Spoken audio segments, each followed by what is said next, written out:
Welcome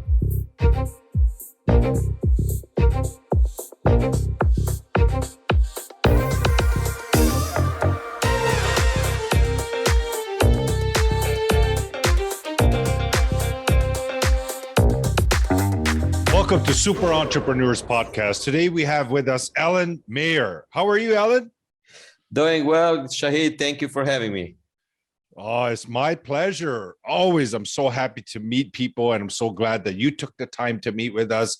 You know, being such a celebrity in the sales arena, I had to meet you and have to pick your brains to find out what's going on in there. But yeah, and actually impact other people out there, you know, because there's, as you know, a lot of people struggle with sales, and the information that we can talk about today, if it can give some sort of guidance or something that they can get out of this episode that can help them, you know, we have done our work. You know, that's really important, right? So I'm glad to have you here with me.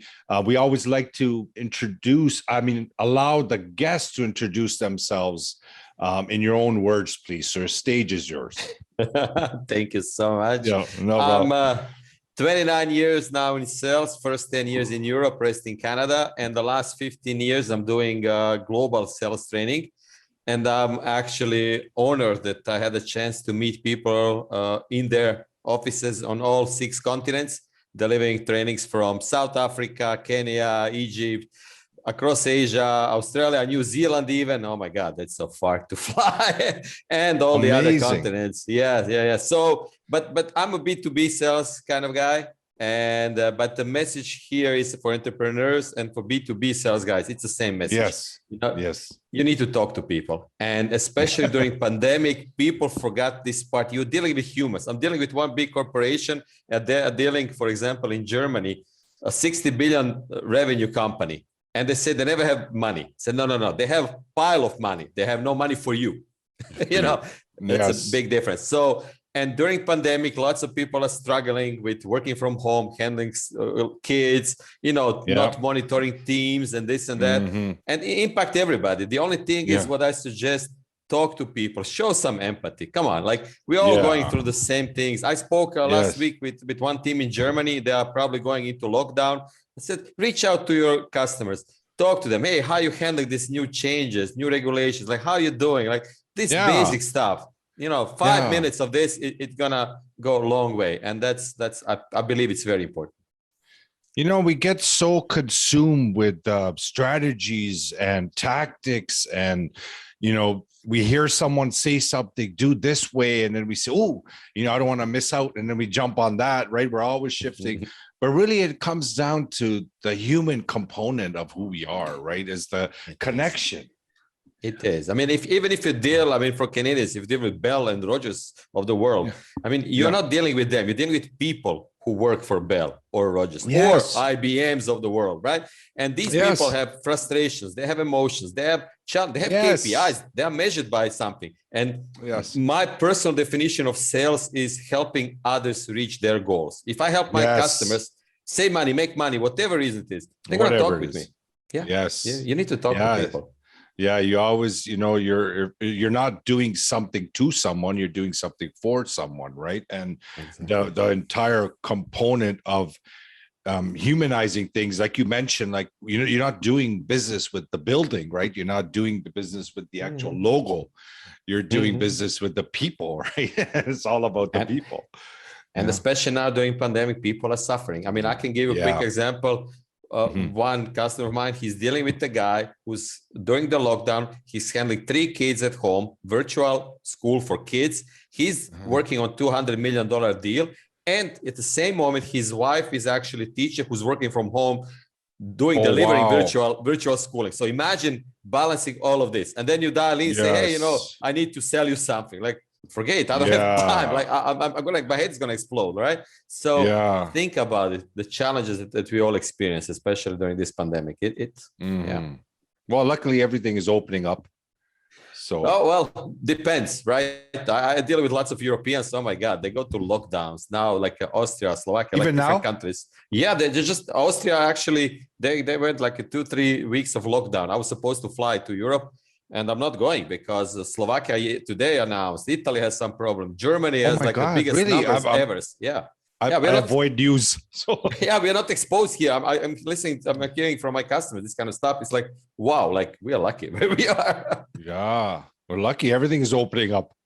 Hopefully. So yeah, so yes, it's good Yeah. for me personally. I don't know, but COVID has been probably the biggest blessing of my life, but also the fact that what you're saying about the schedule component, I'm lucky that my wife doesn't work, right? I have 3 kids, so she takes care of them, she manages them. She never imagine if I had to do, I don't know, you just put something in my head that if I had to take care of all that and the business, I don't know how it's gonna do. It's hard. It's hard on many Yeah. people. I mean, entrepreneurs especially. You try to do your job, Yeah. but you have external forces that change your day-to-day activities. Yeah. And you have to take this in account. The same thing with your customers. Even if you're a small local print shop, your customers are suffering, right? And we forgot this human touch. Sorry, I'm pushing this, but it's true.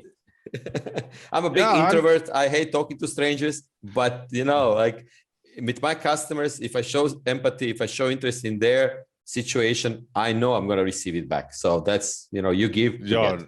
No, for sure. I'm one of the reasons why I was excited to meet you is because of those principles. They're aligned with me, it's everything is about that connection, is about the understanding, right? And you mentioned all these things. It takes my attention towards mindset, right? Now, what do you find in people in sales when it comes to this kind of stress, outside circumstances, fluctuating? It has a tremendous impact on their sales performance. Do you help in those terms with mindset? What changed actually, during pandemic, I have a contract with one big corporation, and they asked me, can I create the 2 different trainings, one on resilience and one on a sales mindset? And I spend lots of time developing the special training for sales guys on sales mindset, how to be accountable during challenging times. But more importantly, like this little tweak, like if you're 20 years in sales, you think you know everything about sales, but this little tweak, like this fixed mindset always creeps in, right? Yes. And we have to constantly remind ourselves the growth mindset is, I'm like, what do you do when nobody's looking, basically, right? I was director of sales for a big corporation, and I have my policy was, I'm leaving. I'm not going to micromanage you, right? I need to know what's happening with deals, but you are intelligent human beings. Like, I don't need to talk with you every day, but on Monday when we talk, I want to hear how we progress through this deal, that deal, right? But many people abuse that. They think, like, I don't need to do anything for a week. Well, guess what? You have your measurements, you have KPIs. Yeah. But if you are not driven from within, if you understand me, right? If you're not yes, driven from course. within, growth mindset means like, I'm going to listen to Shahid's podcast. I'm going to learn something. I'm going to get the book. I'm going to go on YouTube. I'm going to, I don't know what resilience is. Where can I find, books, materials, anything about it, right? So that's the drive that salespeople should always cultivate, always be curious. Actually, I read this many years ago. Leonardo da Vinci said 500 years ago, ABC, always be curious. And that's my motto. Like, if I don't know something, I was developing training on resilience. Yeah, I did no psychological part. I know sales part. And I did the homework and did my research. Oh my God, like resilience is everywhere. Like it's a part of salespeople. I mean, if you're longer than 6 months in sales or being an entrepreneur for longer than 6 months, you need to bounce back from difficult calls, difficult meetings, right? You do this subconsciously, but there's a structure to everything. Yeah. Yes, Alen, is so true. And like for us, for example, we focus on salespeople, but we're focusing on the mindset component. So we put like majority on the internal work, right? What makes them tick? Because once you have that inner strength, you can withstand anything that comes to you on the outside. You become stronger, right? Resilient, like you mentioned. So it's so important.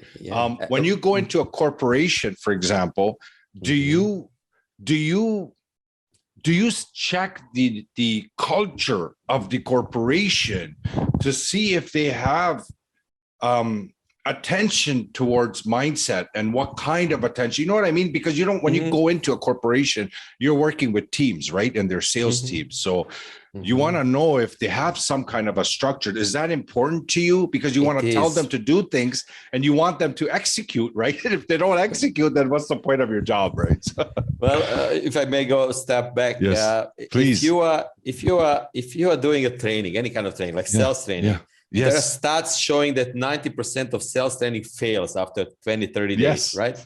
And why is it so? Because people are not embracing it, right? So I want to check before we start doing something. I want to check, like, what did you do before? How did it work for you? Like, what the people are struggling with. And then it's all about, like, in terms of resiliency. You know, you can be the most resilient salesperson in the world, but you depend on your team. And your team is weak, or they're not really, their heart is not in the right place. So how can you be extremely resilient if team is not? And then company is not resilient.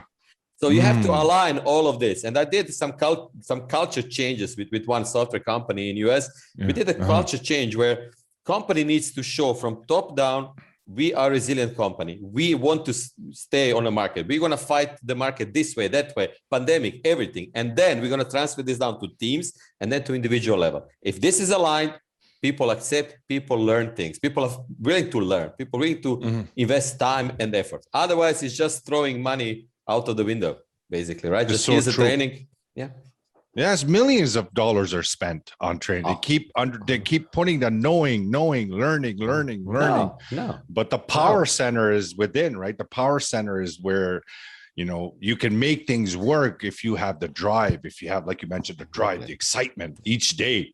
Sales is so much fun if you're pumped up for it. If you're like pumped up on a daily basis, it's fun. If you don't have that drive, oh man, sales is like, it can be a drag. That's why actually I named my website, Sales is Easy, saleseasy.com. Exactly. It is easy if you know what you're doing, if you believe in what you're doing. Like I'm maybe not going to find the best words, but people feel my enthusiasm, my passion. If I talk with you about things that I'm passionate about, people will at least listen. And same thing with any salesperson, right? You have to believe in what you're doing. So. Yes, Alen, I resonate with you so much, my friend. I'm so happy to meet you. Actually, I hopefully, you know, because your thinking patterns are very aligned with my belief system, what I think and stuff like that. So I'm grateful to have met you. So I'm glad what work you're doing, what you're doing out there, because you know what, nothing starts without something being sold. So people like you, when you go into corporations and you're doing that for businesses, you're making their product, which is good because it's helping people get to more of the consumer's hands or businesses' hands to help them as well. So you're like a very, like, salespeople and the sales training and coaching and all that, they have a very intimate connection to our overall connection as human beings, I think, because we're always in service to each other. So it's all about, like, even if you're dealing, like, I don't know, huge corporation to huge corporation, I mean, you need to understand the psychological elements of the conversation. You need to be flexible. If you have, I don't know, I had a good example. There was a CFO, big corporation, and the guy didn't like any chit chat, any small talk. Okay, then don't go with that. Go with facts. He want, like, include him somehow. And what happened actually, they had good meetings with technical guys, everybody. But they knew the guy, CFO, was a little reserved. So they tried to avoid him. And then when the time of presentation came, what they did, they got, you know, all yeses. CFO stood up and he said, there's nothing in it for me. Goodbye. And he left. And they never closed it because my guy has money. But you need to involve even the people you don't like. It's not about being liked or hated. You need to understand what takes them. He was ignored because they had wrong understanding. You need to include everybody, even if you're an entrepreneur. If you talk to small businesses, talk to people, involve them, you're going to hear some negative stuff. There is adversity, there are challenges, there are problems. We want to hear this kind of problems because then you will tune up basically your message. Why you? I'm always saying to salespeople, think about it. Why you? You know, not company, not the product, because products are so similar in this day and age, right? So, I mean, you can have something unique, but it's still, you know, why you? What do you bring to the table? What you bring to the table. And the one guy said, I don't know what I bring to the table. Are you available when your customers call? Are you available to answer the questions? Will you help them with technical issues, with accounting issues? Yes. That's not what everybody's doing. That's your advantage. Be there, be available, right? So this awareness, it's so hard with many salespeople because they are pushed with so many trainings about the cold calling and handling objections, and lead generation, filling the pipelines. I mean, there are millions of things. I read millions of books. I wrote 2 books about it as well. It's not what makes the things different. It's human element. Exactly. Wow. Amazing, Alen. I love it. I love it. And I'm so glad I could see that you're so successful because of these principles. Because, strategies are everywhere. If you look anywhere, you'll see strategies, and there's always a twist to strategies. A lot of the sales techniques, tactics, kind of principally, like foundationally, they're the same, kind of been shifting it a little bit to pronounce it or to introduce it. And with, some intelligent wording, it feels like, wow, this is it. Right. But the problem is, I feel like it's a waste of money if you don't actually fix what's going on inside the human beings that are in the business that you're operating. Right. And that part that you mentioned about awareness, awareness is such a huge thing, and we're always in level of awarenesses. And my question to you is, like, when you see sales performers, right? Can you tell the difference of level of awareness from the top producers and the ones that are struggling that you try to help? Well, what can you talk about that? What's the big differentiator here? Yes. Yeah. Top producers are not afraid to reach out for help. Yes. They reach out internally. They have ego. I mean, salespeople with ego. Come on, they have ego. But if they need help, they're gonna reach out to this department, that department. They're gonna dig through. They're gonna find help. Yeah, find a solution. Resourceful. And resourceful, exactly. And people who think they are successful, but they are not. They think I need to be. It's all about me. I need to be a star salesperson. I can do everything. Yeah, maybe if you're a small entrepreneur, yes. But if you're in a bigger team, no. You need to understand what you need, how you feel, when you need to reach out for help, when you need to make some adjustments, improvements, like this flexibility, this awareness, everything. What personal adjustments needs to be made from your side? Then you gain the knowledge, you gain the information, you got access to information you need. Like, so it's. I mean, nobody's all alone out there, right? You work, even if you work on a smaller project, there are other people. And if you are reaching out, if you support people when they are needing the support, then you're going to get it back, right? The same with customers. They feel that they have their ups and downs. They have projects they are stalled. They need to make decisions fast. You are one of the vendors. Whom should I trust? How should I approach things? Like, talk with them, understand what's important to them, what ticks them on individual level. What's the goal? Like, do they want to get promotion? Do they want to get bonus? Like, try to get these emotional goals or personal goals if you can. I mean, it's not going to happen on a first meeting, but I'll give a quick example to your listeners. When you walk into the meeting and or call customers that just ask them, hey, what does it mean if you complete this project? What's going to mean to you, right? It's this kind of questions where you try to understand why they do things, because you, Shahid, you have personal goals. I have personal goals. Everybody has these goals. And the real question is, why do you do what you're doing right now? Why? Right? You don't need to answer it, but just think about it. And your listeners should always think of, why do you do what you're doing right now? Yeah. Right? Do you want to feed your family? You want to get money? You want to get promoted? You want to, fulfill your dreams, whatever it is, this why. And same thing with your customers. If you can uncover their why, you're good. Yeah. And these intelligent questioning connects the salesperson with the prospect or the companies subconsciously. Right. And that's what you're pretty much talking about here, I feel, because when you're asking those questions and you're actually connecting heart to heart, And what are your thoughts on that? Like, in the sales process, do you find it's important to connect heart to heart with people when selling? One thing, a good question, Shahid. One thing is, I work with some salespeople on the same team. I manage some guys. They think it's sales is based on their personality, and it's not. That's not. You cannot replicate personality. I work with some guys that can be friends with you in 2 minutes. I'm not this kind of guy. But when I ask questions, when I show interest in customer situation, they feel like, oh, Alen is actually really interested in my opinion, my situation, my problems, my challenges. Yes. And slowly you build around that. So because I had guys with lots of ego trying to sell something to me, and I'm big introvert, so I stopped them. Like, I don't know you. We're not going to become friends today. Like, why are you here? And they don't know. They're like fish out of the water because they don't know how to handle this kind of, like, they call it cold customers. No, it's not cold. I don't want to be. I don't need you friends. Why are you here? What you want to sell? Software? Okay. How this software is different than the other software? Well, let's go for a drink. No, I'm not going for drinks. Let's talk about practical stuff. So, this kind of approach. But if somebody approaches me and try to ask me, like, what are you currently using? What kind of CRM to organize your customer database? How you do this? How you do that? I have millions of ideas.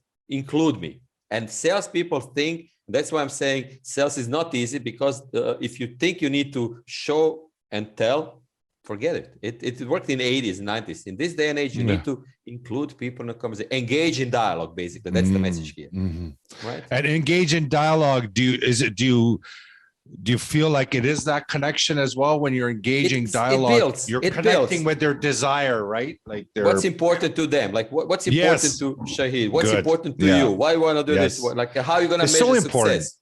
It's simple things, but it's all about other side. Think about the focus of salesperson should be on the other side, not on me. My company is the best, my products are the best. Who cares, right? What's in for me? And that's such a great point, and it brings me to this next question about ego empathy balance, right? Because it's important to have ego because that drives you, right? But empathy that's the connection heart to heart. So what are your thoughts on ego empathy balance?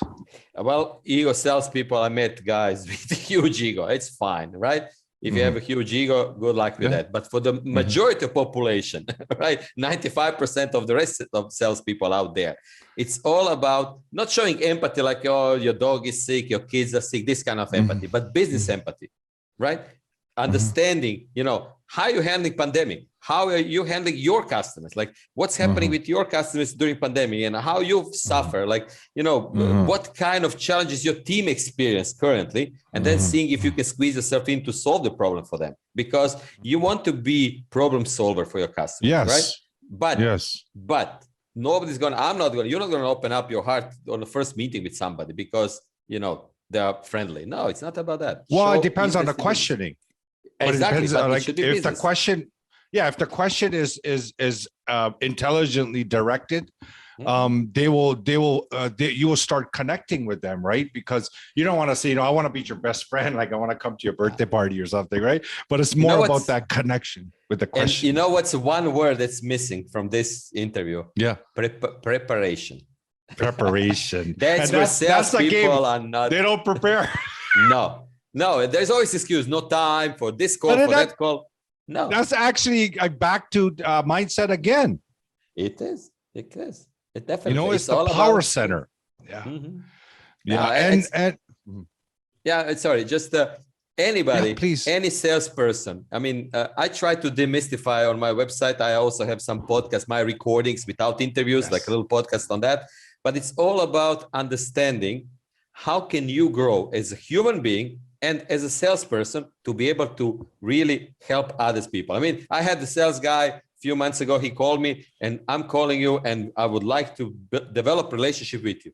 I don't even know who you are. You already tried to, like, it's same thing going for a date with the girl and already deciding kids' names. Come on, slow down. Like, relationship is built. It doesn't come, because you said so, or trust me. I'm not trusting anybody, right? Prove me. So show interest in their situation.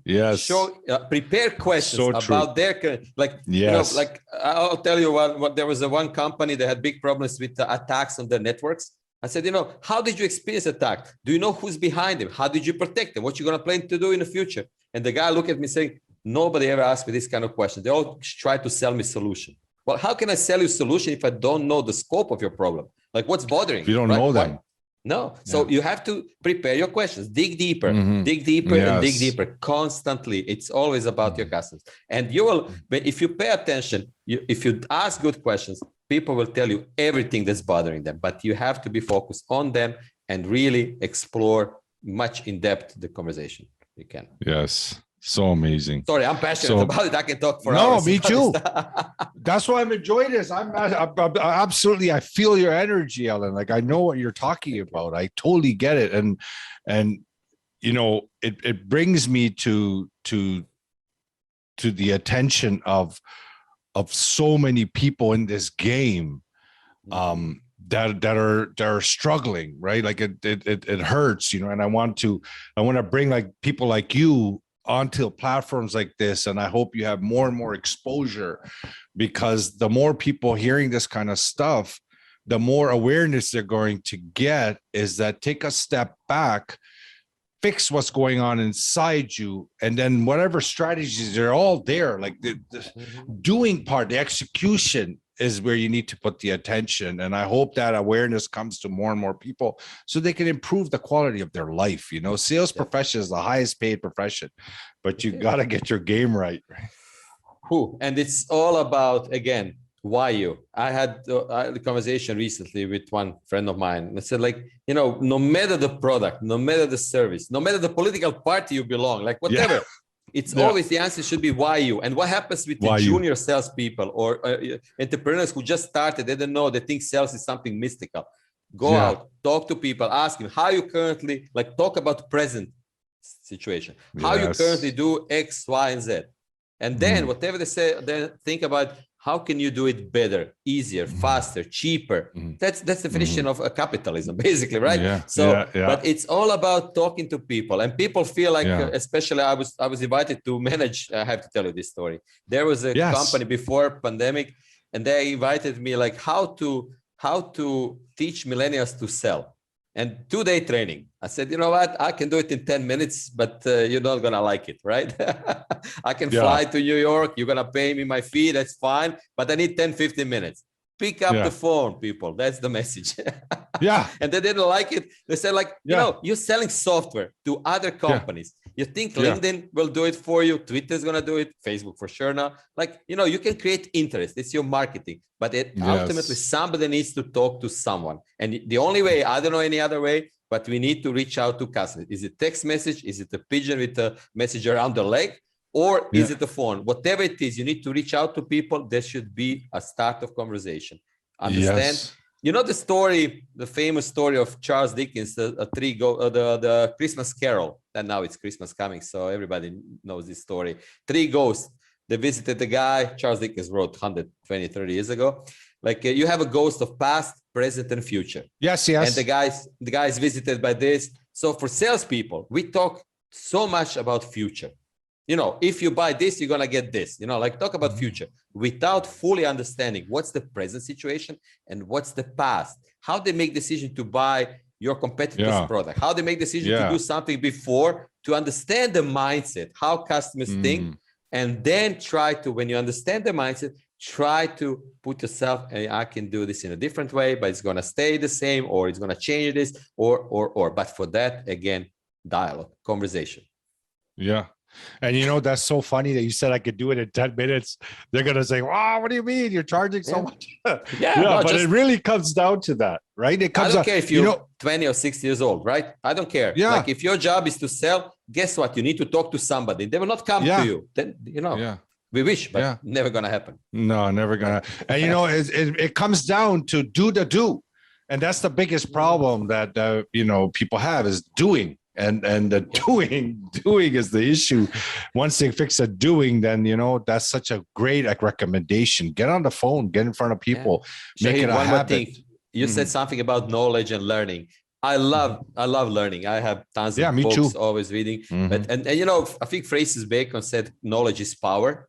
But for salespeople, there is a big difference. We know what we need to do. We know we need to reach out. We know what's the message. You're not doing it. So applying your knowledge, basically, I mean, in my personal life, I know I need to go to gym. Yes. Or else, right? I know I should not do this. I should exercise more. Am I doing it? You know, pandemic and kids, you know, I'm finding excuses. Same thing with sales guys. The team, last team I managed, it was all about results or excuses. And I heard all of the excuses. I created a million of different excuses. Come on, like even if you're running your own business, you know you will starve if you not sell, if you don't sell, if you don't promote your stuff. So same thing, if you work for a big company, you're still working for yourself, you need to feed your family. Go out and do it. Yeah. Such a great recommendation. You know, as we get older, we know more, right? We continue to learn, and people keep going to events, seminars, they keep learning. So they're getting their conscious mind really, really powerful. But where the power comes from is the doing, is the subconscious part of them, right? That's the majority. They don't put any attention to that part, unfortunately, but one they more just don't. seminar, one more book I need to read, and Yeah. then I'm going to be great. One more strategy. One more strategy. This strategy that this person is saying is going to work. I know it. Let's go for it. Spend, $5,000, learn it for 2-3 months, come back, same situation. The doing has to be focused, the doing part of their existence. If your listeners are like this, I have a bridge to sell, so they can come to me. Yeah. No, I'm joking. No, but no problem. Like, there's no silver bullet in selling. There's no one book, one technique. It's a mix of things, right? It's up to be flexible in your approach. If one thing is not working, what else can I do? But it's always about, again, really doing it.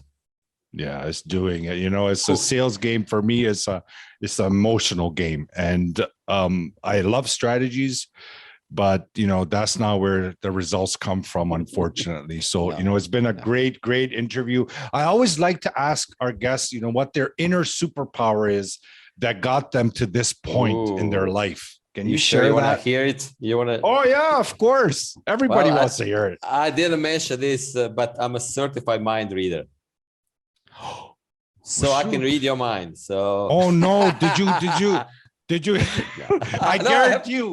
I guarantee you, it's all gonna be good though. Listen, I can guarantee you that. The superpower is I'm a great listener. Never ever in the history of business your customer will tell you listen too much. Never. But when we talk too much, clients will tell us, just stop talking, or can you skip next 5 slides? Okay, like that. When we talk too much, and salespeople, we like to talk, we like to. And the worst thing, listen to this. One guy stood up in one of training of mine, said, "I'm a great listener." I said, "I know you." It's Brian. I know his name. Brian, I know you're a great listener. You love to listen to yourself talking. Right? He said, "Shut up, Alan. I know those people." No, but that's you. No, I would say I'm married for many years, so you have to listen to the other side, right? That's how you train yourself. But that's the training. The easiest. That's a great training. But the easiest strategy for many salespeople is just cover your mouth. Listen to your customers and ask follow-up questions. Questions, and you're gonna understand the situation. They will never tell you listen too much. I guarantee you that. So true, Alen. You're like on spot. I love it, and I love the information that you're sharing and the results that you're getting for corporations, such big corporations, with this knowledge. Because salespeople, when they actually, I call it exclusive listening, right? When they have when they really actually focus on listening, they'll understand what the prospect is saying, but they don't understand how to create those, what you mentioned, the follow-up questions. So they're able to bring up more. And that's kind of the recipe of digging deep, right? But most salespeople, they keep talking about the benefits. You know what they do? They hear one keyword and they are waiting for customers to shut up. And then let me tell you why if they say, "Hey, what you mean by that? Can you give me a better example?" Elaborate. Elaborate. I had one meeting with the customer. We had agenda. We didn't touch agenda for 45 minutes, and I'll just let him talk. And he said, "Wow, great meeting." I said, "Yeah, because you were talking all the time. You were talking. Good for me. For you, good."